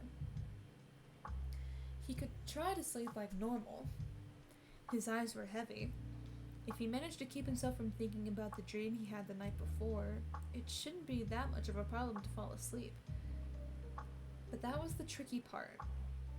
As he sat down on his comforter, he couldn't help but think of that dream again. The boy's washed-out eyes and his warm hands grabbing Wilbur's arms. What if he dreamt of him again? What would he say this time? Anxiety crept up Wilbur's throat like claws. Without giving himself a chance to talk himself out of it, he reached for the anxiety pills his doctor had prescribed him a while back for the nights when his head was far too busy to let him sleep. They were sedatives, which meant that they not only calmed him down, but knocked him out pretty quickly if he took a whole pill instead of half a pill. Wilbur popped the whole pill in his mouth and washed it down with a swig of water from a mug. That night, he didn't dream. The next day, Wilbur woke up with a pounding headache and a weight pulling down his eyes that took 2 cups of coffee to get rid of. Side effects of knocking himself out with his medication, but worth it for a full night's rest nonetheless. Throughout the day, though, the fog from the medicine lingered in his mind. It weighed down his shoulders and found himself struggling to focus on grabbing orders at work. Thankfully, it was a slow day, and neither Techno nor Quackity showed up to chat with him. Gossip was passed around like it always was, though Wilbur only paid attention when he heard someone mention the boy at the beach. He still had yet to be identified. Wilbur didn't go to the beach that day, despite feeling the same tugging in his chest as the day before. Despite the strange urge to go there, he shouldn't. It would just upset him, and he needed to try and get over the dead body incident. In fact, he passed the entire thing in a haze, going through the motions, but not really there. At least not completely. After work, Wilbur dropped his keys under his car seat. When he climbed into the back seat, so he could reach out under and grab them, he noticed a red sweatshirt shoved under the passenger seat. The fog got heavier when Wilbur looked the sweatshirt over. He didn't recognize it, but it looked like it could be one of his, and when he sniffed it, he noticed it smelled like his laundry detergent. Must have been an old one he forgot about. Nikki didn't call that night. Wilbur didn't call her. He didn't call anyone. His only company was the voices coming from his TV, and the eyes that were still boring into the back of his head. At this point, he was wondering if he was haunted. There were no strange noises in the apartment, and nothing was being moved around. But if there was a ghost in there, he ought to start charging them rent. That night, he took another sleeping pill. Once again, there were no dreams. The next day, Wilbur got a call from Phil. It was right when he was leaving his shift at the diner, mentally preparing himself to spend another evening in the silence that was quickly becoming unbearable. He just had to keep ignoring it and it would eventually go away. But it was getting harder and harder to believe in that mantra the more it proved futile. So maybe that was why Wilbur decided to answer the phone when he saw Phil's contact name blaring across the screen. And maybe that's why when Phil asked if he wanted to come over for dinner, Wilbur found his mouth forming the word yes without a second of hesitation. He was getting desperate to stay out of his apartment, to say the least. Wilbur didn't bother to go home at all.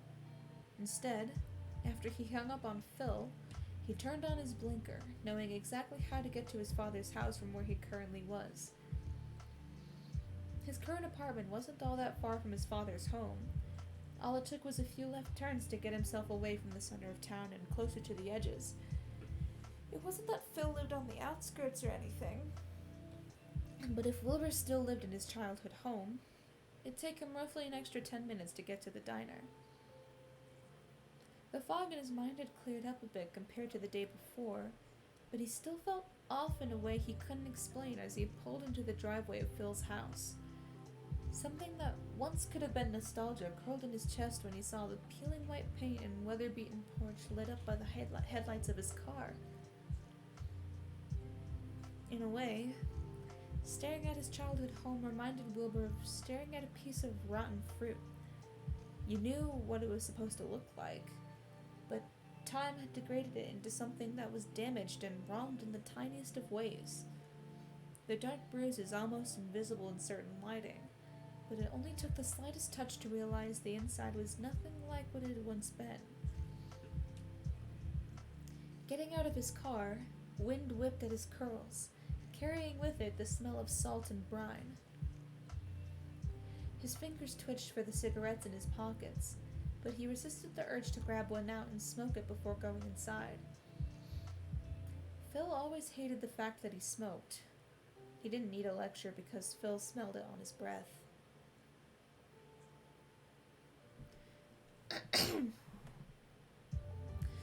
The porch steps creaked as he walked to the front door. He stared at the two chairs settled comfortably next to the door, the dark green cushions covered in a layer of dead leaves and dirt blown over from the last storm. It was obvious Phil didn't sit out here much anymore. His fingers rapped against the thin wood. There was some shuffling inside, and Phil and Wilbur heard a muffled, "1 second!" Soon, the door swung open, revealing a harried-looking Phil. It'd been nearly a month since Wilbur last saw his father. He didn't look any different, not that he ever really did. Hair the color of straw and eyes the color of ice stared out from a thin face. The kind of face you would struggle to put an age on if you'd never met Phil before. His jaw was covered in a thin layer of blonde stubble, and Wilbur wondered if his father did that on purpose, considering he almost never saw Phil completely clean-shaven. When Phil's eyes met Wilbur's through the black mesh of the screen door, they widened. "Will! You didn't need to knock," he said, opening the screen door and gesturing for him to come inside. Wilbur shrugged. "I don't know. It just felt weird to barge in unannounced." "Mate, you've literally lived here for most of your life. It's your home too," Phil told him, giving him a thin-lipped smile. Swallowing down a comment about how it wasn't his home anymore, Wilbur stepped into the house and nodded. "Fair enough. I won't knock next time." The inside of the house looked the same as always. Hardwood floors scarred with scratches caused by mishaps in moving furniture that Phil had never bothered to fix. A sagging blue couch that Wilbur was pretty sure was older than him. Picture frames hanging on the wall that were in desperate need of a good dusting. Sometimes Wilbur thought if this house was stuck in time, given how he could never pinpoint a single thing that had changed about it in the past 5 years. Kicking off his boots and leaving them by the front door, Wilbur tossed his coat onto the couch and fiddled with the cuffs of his sweater sleeves as he followed Phil towards the kitchen. The smell of garlic and vegetables floated through the air, and Wilbur's mouth watered. "You finally learned how to cook?" Wilbur asked, remembering how his childhood had been one of microwave meals and fast food dinners. Phil rolled his eyes. "Trying to learn. Techno's been teaching me a few things here and there. He thinks I need to be more health conscious."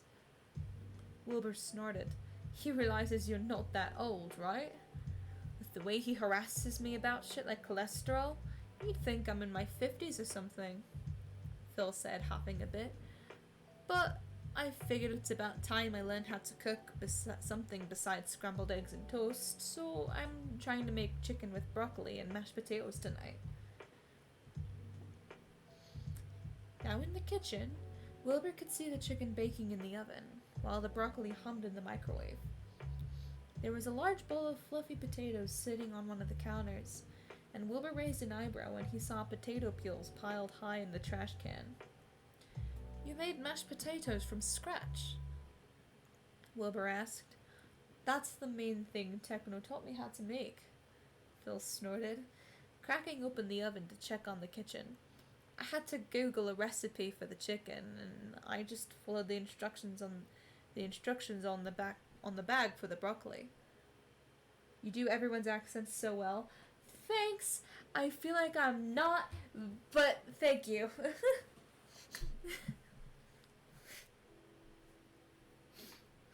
Of course. Techno and his love for all potato-themed dishes. Snaking through the narrow space between the counter and the stove, Wilbur darted for the dining table so he wouldn't get in Phil's way. Before he sat down, though, he paused. "Is there anything I can help with? Excuse me," he asked, only having just realized that's probably something he should offer. Phil shook his head. "Nah, it's almost done anyway." Nodding, Wilbur sat down in one of the hard wooden chairs at the table. He watched Phil rush around the kitchen, taking 2 chicken breasts on a metal tray out of the oven and setting them on top of the stove, before popping open the microwave and cursing under his breath as he grabbed the hot bowl with his fingers. Like always, his interactions with Phil were stilted at best. It had been easier when he was still living with Phil. Despite the invisible barrier always existing between them, they both knew how to move around one another, how to dip in and out of conversation without awkward pauses or jolting subject changes. But that had been a learned skill that they were both rusty at now. Better than I could do. Fair. I need more water. This chapter's longer than I thought it'd be. Hopefully we get done with it soon, because I want to go to bed. And by go to bed, I mean chill in bed for hours before actually going to bed at like 2 in the morning. Wilbur stared at the table, running his fingers over a long scratch in the wood, remembering when he was 10 and accidentally made that when he was trying to cut a piece of paper with a knife because he couldn't find scissors. It was a miracle Wilbur hadn't cut a finger off, but the dining table hadn't been so lucky. Was it normal to feel like a stranger in your childhood home? There was no doubt Wilbur knew this place like the back of his hand. He knew every whorl in the wood floors, knew the exact part of the wall that had a slight indent in it from the time he had tripped and nearly knocked his own teeth out, and knew that if you lifted up the couch you'd find a large brown stain on the rug from an unfortunate incident with a bottle of soy sauce. But was knowing about a place the same thing as it being familiar to you? Wilbur wasn't sure. Sitting at the dining table he'd spent nearly 2 decades eating at, watching his father struggle to put together the kind of dinner he'd never gotten as a child, he couldn't help but feel like a guest in someone else's home. Like he was trying to squeeze himself into a mold he'd long since outgrown. Maybe as a child Wilbur had belonged here, but adult Wilbur didn't belong here whatsoever. Then again, Wilbur couldn't remember the last time he'd felt like he belonged anywhere. He belonged anywhere. Not in this town, not in this family, not in this life. So lost in his thoughts, Wilbur didn't even notice Phil had finished the meal until he was putting a plate right down in front of his face. "Thank you," Wilbur said, blinking himself out of his stupor. "You're welcome," Phil replied, going back to make his own plate. A few minutes later, they were both seated at the table and digging into the food. The potatoes were great, which didn't surprise Wilbur because Techno had taught Phil how to make those. The chicken was a bit dry and the broccoli was a bit overdone, but it was still leagues better than the few times Phil had tried to cook meals like this when Wilbur was a kid. At least this time, the food was still food and not blackened char. "So," Phil began, swallowing a piece of chicken. "How have things been?" Techno hadn't told Phil about the beach incident, but he probably wanted Wilbur to tell him on his own. However, that probably wasn't the sort of thing to bring up over dinner, so he decided to hold off on that for now. "It's been fine," Wilbur shrugged, taking a bite of broccoli. Just the same old day in and day out. He swallowed the food, washing it down with a sip of water. "What about you?" "How have I been?" Phil asked, raising an eyebrow. Wilbur nodded, and Phil shrugged in a way that eerily reminded Wilbur of himself. "Same as you, pretty much. Working, gardening, you know how it is." Gardening. Wilbur glanced out the window into the backyard, barely able to make out the thorny rose bushes in the dying light of the twilight sky. They had been his mother's flowers originally. After she had died, Phil had taught himself how to garden to make sure they never lost their color completely. Silence descended on the table, and Wilbur once again longed for the days where they were better at this, back and forth dance. When they hadn't forgotten the choreography of their conversations to make these awkward bouts of quiet less noticeable. The sound of metal forks clinking against glass plates filled the space between them. Wilbur struggled to think of something else to say. Do you ever feel that something's missing in your life? He finally asked after a few moments, the words slipping out from his mind unbidden. Phil blinked and cocked his head to the side as he considered the question, and it reminded Wilbur of the way crows would look at you, trying to analyze you with a mind that was far too intelligent for any normal bird to have. How so? Phil questioned, setting his fork down. I need another Listerine. I haven't talked this much in a while.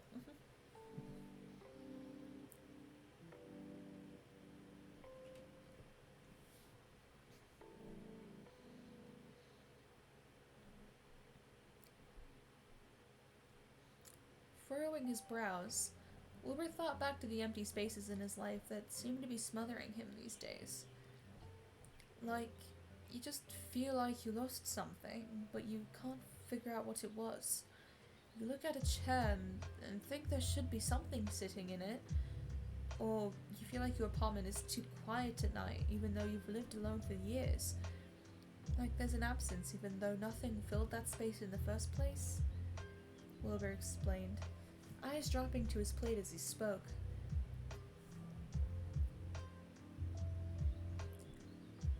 Phil narrowed his eyes, still staring at him with that crow-like gaze.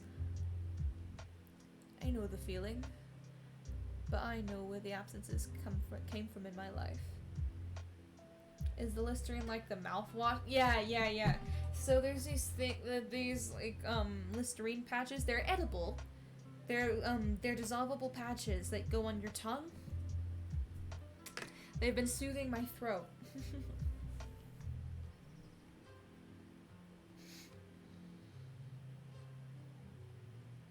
I know the feeling, but I know where the absences came from in my life. Wilbur winced. Of course, Phil knew what it was like to be missing something in your life, because he'd had a hole in his heart ever since Wilbur's mother died. Sorry, I didn't mean to bring it up, Wilbur muttered, hair falling over his face as he took another bite of his food. You don't need to apologize, Phil reassured him, finally picking up his fork again to eat.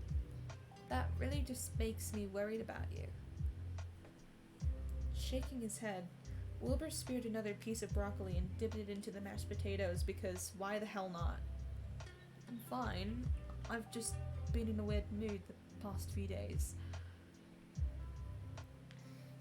Pale blonde eyebrows scrunched together. Why? Did something happen? Well, if Wilbur didn't tell him now, when else would he tell him? Yeah, I guess you could say something happened, Wilbur admitted after a beat, scratching the back of his neck. Phil nodded for him to go on, and Wilbur took a breath to steady himself. So you know how that dead body was found on the beach a few days ago? Yeah, Techno's been telling me a bit about it. No one can identify him, right? Wilbur nodded. Yeah, they can't. But, I guess I should probably tell you that I'm the one who actually, found the body and called the police. Phil's eyes widened. What? That was you? Yeah, it was. So I guess that, fucked me up a bit, Wilbur said, ducking his head again. A few seconds ticked by in silence as Phil let out a slow breath between his teeth. When Wilbur glanced up at Phil through his curls, he saw his father was staring at him with a pained look. Why didn't you tell me sooner?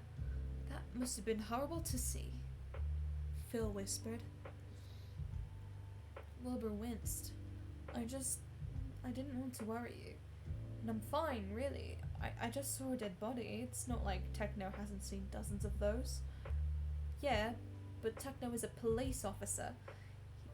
He's been trained to deal with that kind of stuff, Phil reminded him, his tone softening to something so gentle it reminded Wilbur of the way you spoke to a wounded animal. Fucking hell, Will.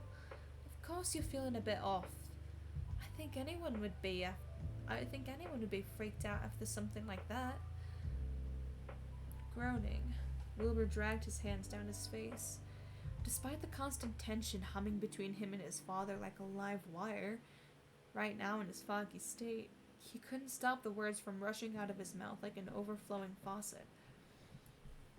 I had this dream a few nights ago, Wilbur started, setting his fork down and twisting his fingers into his hair. I was at the beach, and the dead kid was there too, but he wasn't dead. He was alive, and he was talking to me. He knew my name, and he told me he wasn't dead, that the body wasn't him. Then he... Wilbur's breathing hitched as he took another unsteady breath. He asked me to save him. Begged me, even. Wilbur hadn't even realized he was crying until he saw a tear drop onto his plate. Phil was already out of his chair, rushing around to the other side of the table and resting his hands on Wilbur's shoulders. Everything feels wrong, Wilbur exclaimed, burying his face in his hands as his shoulders shook. Something is fucking wrong and I can't stop noticing it. It's just the tiniest things, like a playlist I don't remember making, or a sweatshirt that I don't remember buying, and I keep thinking that if I just ignore it, this feeling will eventually go away, but it's driving me fucking nuts. And now on top of it all, I feel like that fucking forest is watching me again, and it's too much. Phil rubbed Wilbur's shoulders as he dissolved into a puddle of frustrated tears. He hated this. He hated not feeling like himself. He hated feeling like something was missing. He just wanted things to go back to normal, but he wasn't even sure what normal was for him anymore. I feel like I'm mourning someone I never even met, Wilbur then confessed in a whisper. There was a moment of quiet as Phil continued to rub gentle ministrations into Wilbur's shoulder blades, humming softly under his breath as Wilbur's breathing began to slow. It only took a few seconds for Wilbur to realize Phil was humming in the same pattern as his breathing exercises. So Wilbur did his best to follow along, focusing on Phil's voice as he counted the seconds in his head. Once again, in the back of his mind, Wilbur couldn't help but think of how strange this was. He couldn't remember the last time Phil had comforted him when he was crying. It probably had been sometime when he was still a teenager, but he couldn't be sure. Eventually, after Wilbur's breathing had calmed down and his tears had dried up, Phil moved his hands away from Wilbur's back, and Wilbur had to bite down the urge to whine at the loss of contact. Maybe that had been the most human contact he could remember having in months, but he wasn't going to tell Phil that. Setting his hands on the table next to Wilbur, Phil leaned down so they were face to face. You said the forest is watching you again, Phil said quietly. And Wilbur almost jumped back because out of everything he said, he hadn't been expecting Phil to latch onto that. Is it like when you were in high school? Wilbur frowned. Like when I was in high school? Phil nodded. Yeah, don't remember? You went to the forest one time with your friends at night because you were all telling each other the ghost stories. And for the next few weeks you wouldn't stop complaining to me about how you felt like the trees were watching you and it was freaking you out. Wading through the fog in his mind, Wilbur faintly recalled something like that, but he didn't remember it being as pronounced as it was now. I didn't think it was that bad. It was pretty bad, Phil told him, dragging his chair around from the other side of the table so he could sit next to Wilbur. You had nightmares about that place for nearly a month. His frown deepened. That's weird. I don't remember that. The forest has always been a creepy-ass place, Phil said, resting his hands on the table. You said you found the body on the beach though, right? It was the part of the shore that's like right next to the forest? Wilbur explained, shuddering at the memory. Nodding again, Phil tucked a strand of blonde hair behind his ear. Was the dream you had in the same place as where you found the body? Wilbur nodded, and Phil pursed his lips. Have you had any dreams since that first one?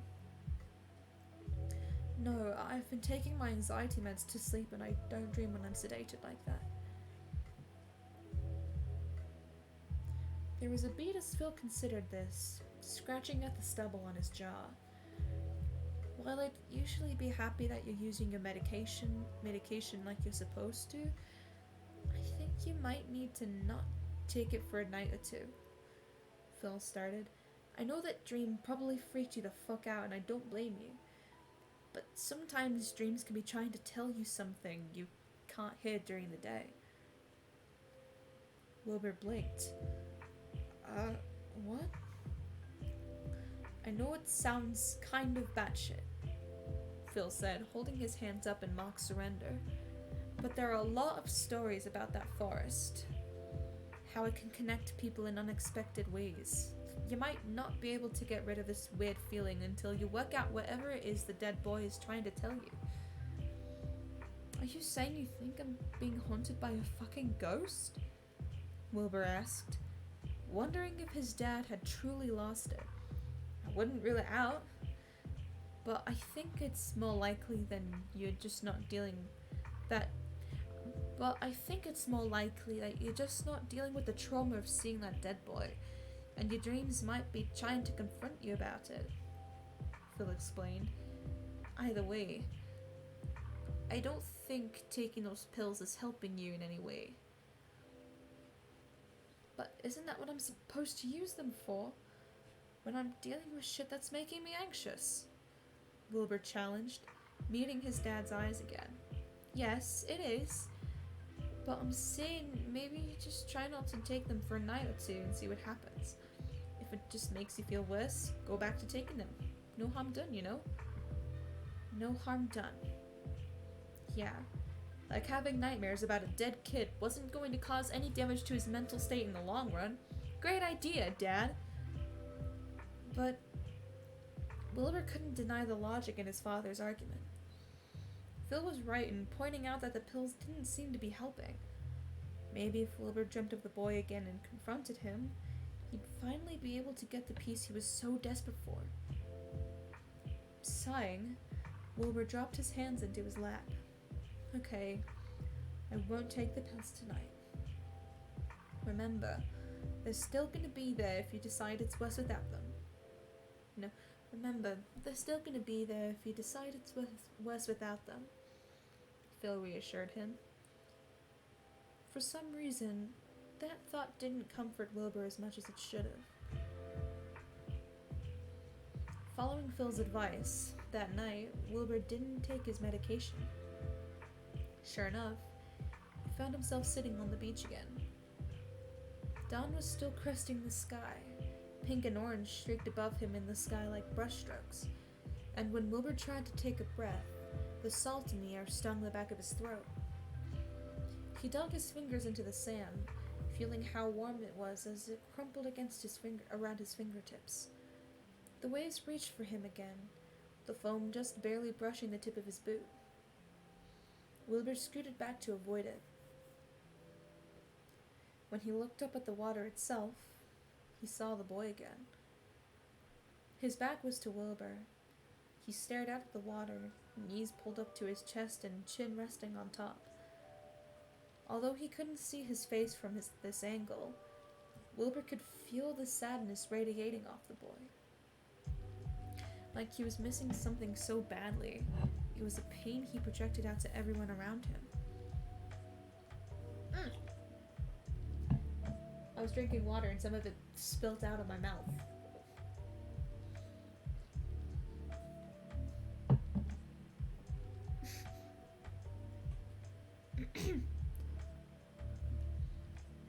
Hello? Wilbur tried. Immediately, the boy's head whipped around, his grey-blue eyes going wide when they met Wilbur's. "Wilbur!" the boy cried out, the sadness dissipating away from him like morning fog fading in sunlight. Turning around, he crawled over to Wilbur on his knees, and Wilbur could see his jeans were soaking wet from the salt water. "You came back!"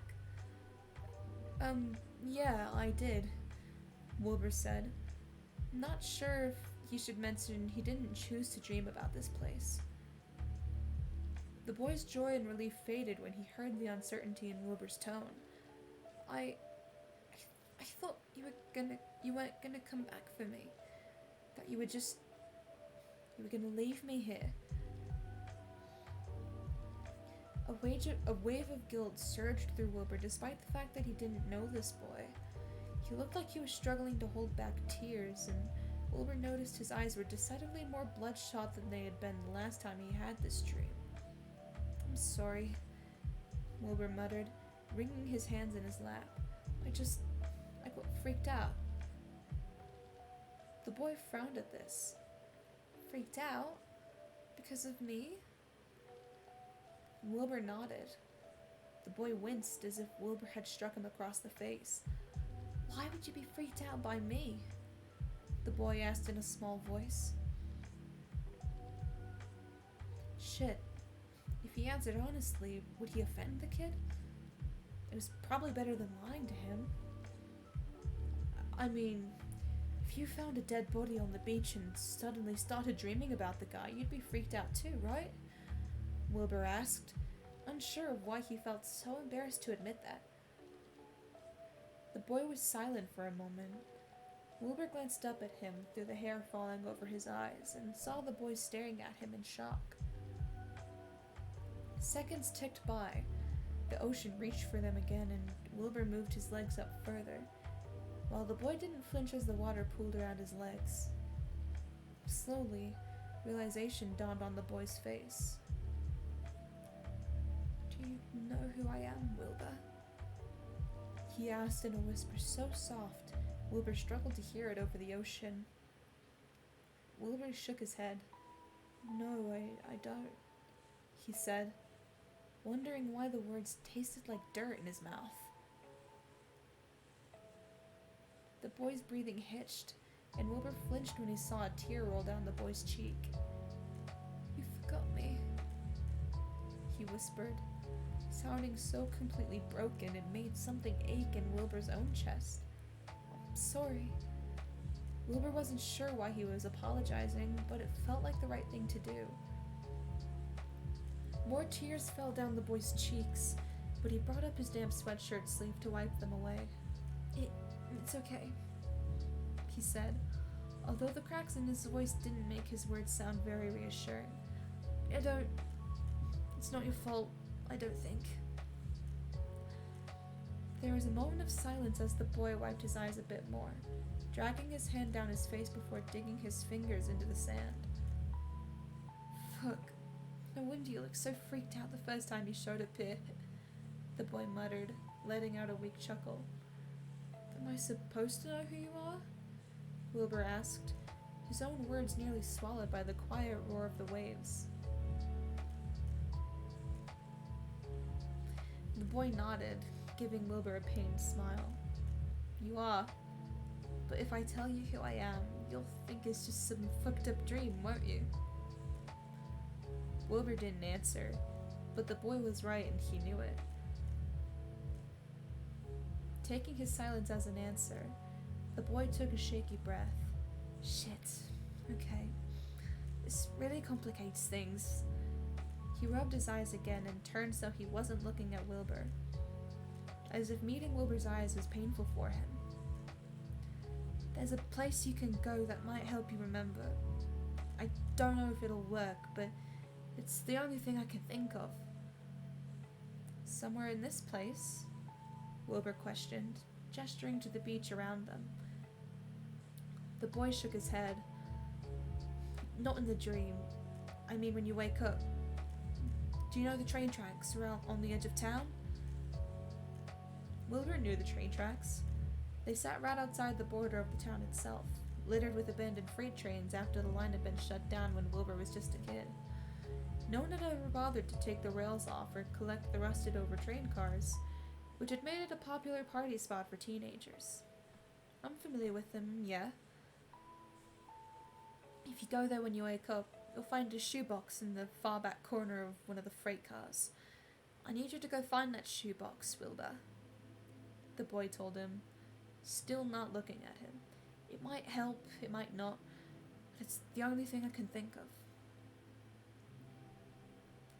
Wilbur opened his mouth to ask why the boy couldn't just tell him what was going on, but before he could, another wave came, much stronger than the others.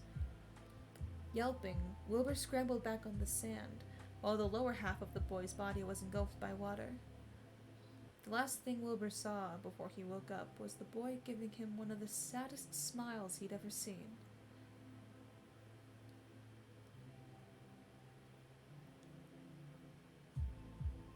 Man. Whew. I'm liking this story. I'm liking it so far. Bones and the Bees knows how to write stories. I was thinking about this, like, when Wilbur compared his house to, like, a rotten fruit, and how you know what it's supposed to look like, but it's so, like, far from it. I was like, God damn, why can't I ever think of shit like that?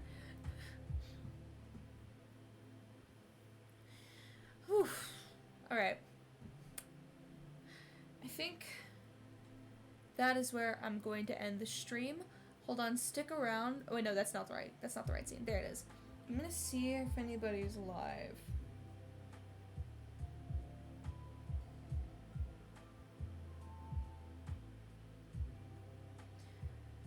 This is such a good story. It's so beautifully written. I know. Bones and the Bees is such a good writer. You're reading Tanya to Clinic for Supervillains, right? You'll like.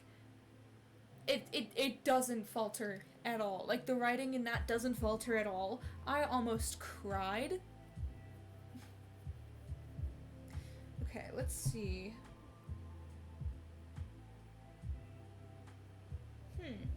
What is this person doing?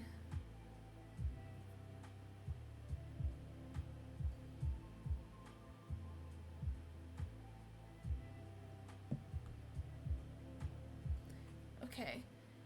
I don't think they're ending stream, so yes, I haven't picked it up in a while, but I will again. Alright. Let's raid.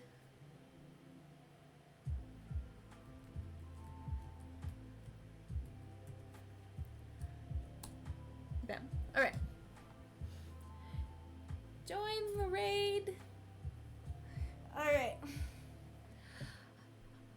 I thank you guys so much for watching, and if any VOD watchers are new to watching my stream, be sure to leave a follow, because at 150 followers I'm going to be doing an entire stream, no matter what it is, in a British accent. So,